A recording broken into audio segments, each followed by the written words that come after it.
Hey, welcome to Big Luke Barbecue and other things I want to do. And what I want to do today is give you a more concise, a more brief review of the old Smokey electric smoker. Now, I posted a video recently of a very in-depth and thorough review where I showed you each of my cooks that I made over the period of about a week or maybe 8 days and how those cooks turned out. Look, I started just cooking potatoes and hot dogs in it to test it out.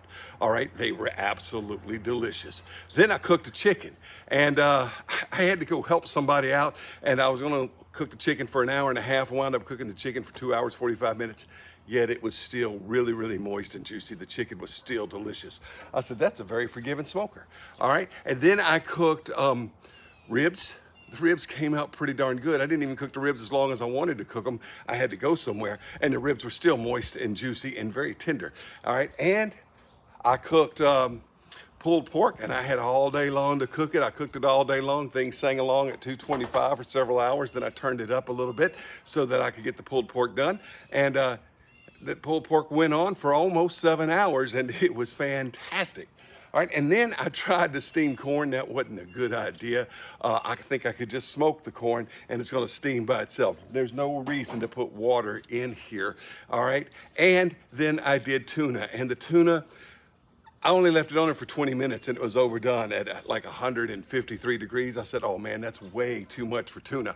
And I thought it was gonna be dry, but yet it was moist. The only way you can get more moist tuna than that is to get it out of a can. I'm telling you what, guess it did come from a can, huh? Look, this thing works different than most smokers. First of all, it is an electric, and it works a lot like other electric smokers. It's basically what they call analog electric. It's got one of these things on it, no numbers, just high, medium, low. You probably will never use the low, you know? And it plugs in down here to the bottom of that. Yeah, you see it? I'm carrying it. One of the pros of this thing, it's very, very portable. All right? So you go down in here, and you got a lid. Now the thermometer is an add-on accessory. They do sell it at the Old Smokey website. I do suggest you get a thermometer. I put my thermometer at the other end of the handle hook so that I can hang it like that, and it's kind of so that drippings kind of drip out this way and not right down the side of the thing. If I had the thermometer like here or here, when I'd hang the lid, it would hang like this and drippings would get on the smoke. It keeps it a little cleaner that way. So if you get a thermometer, and I do recommend you do, put it around somewhere around the perimeter, but I like it just right opposite the lid hook. Okay, I need to clean it. You got this lid that's about right here. You got this drip bowl. It's about right there. By the way, you know why it's dirty? Because I used it last night. I sure did. And you got this chip tray, and it doesn't take a whole lot of chips. It really doesn't. That's what it turned. Those are some hickory chips I used in it. Then you look down here at the bottom, and you got a heating element. Let me move the camera so you can see. Okay, yeah, there's not a lot to it. What you see on the bottom there is clay granules. You know, speedy dry, oil dry, whatever they want to call it.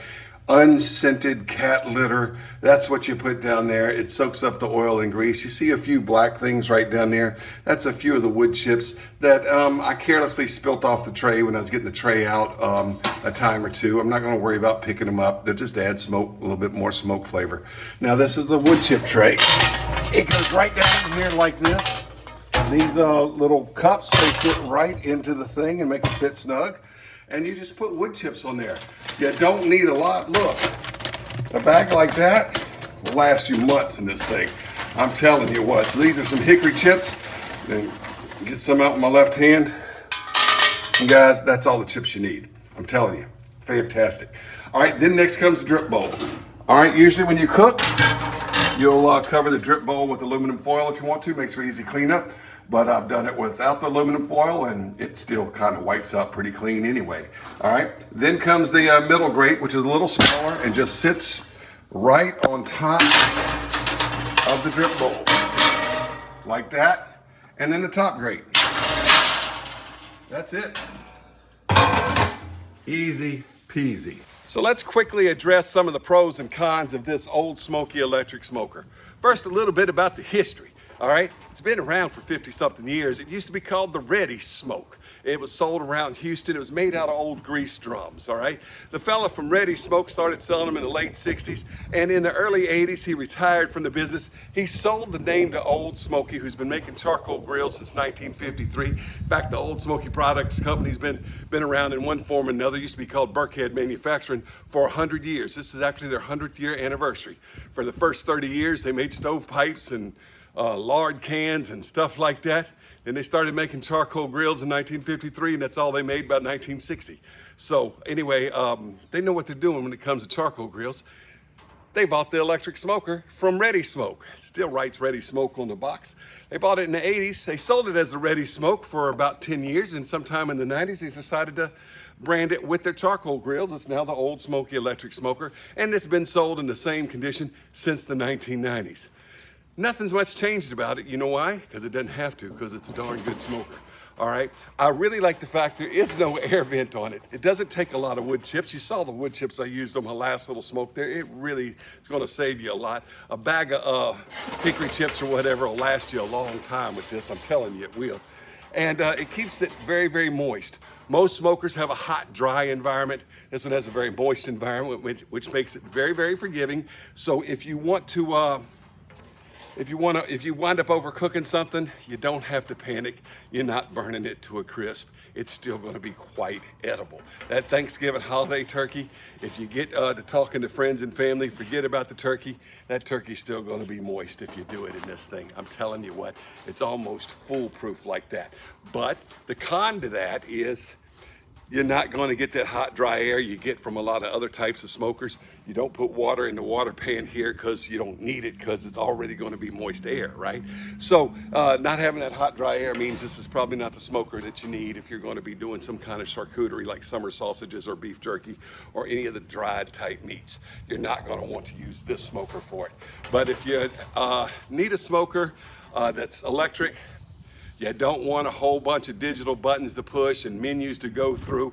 You know, my mom got an electric smoker recently. I did a review on it. It's all fancy and everything. Got a little computerized everything, and you got to put it, you got to type in what you're cooking, you know, like if you're cooking lamb or pork or whatever, and you got to put in the degrees you want it to cook to and how long you want it to cook, and you got to dial it all in. And look, turn this on and then go back and check it like a man. If you want to modify it so you could put a little silicone probe port in here or something, you could probably do that so you could have cables come through there. All right. And if you want the skin to be a little more brown, there's ways people get by doing it.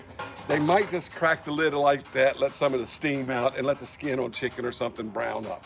But mostly, it's the most forgiving smoker, and it's so portable. Just take it with you, y'all. I mean, look at that. It's easy. Easy. It works. Check out the Old Smokey electric smoker. I've cooked lots of stuff in it, as you saw before. And if you want more information, check out my long, detailed review of it. And I'll have other videos coming up on Big Lou Barbecue using this very smoker with recipes.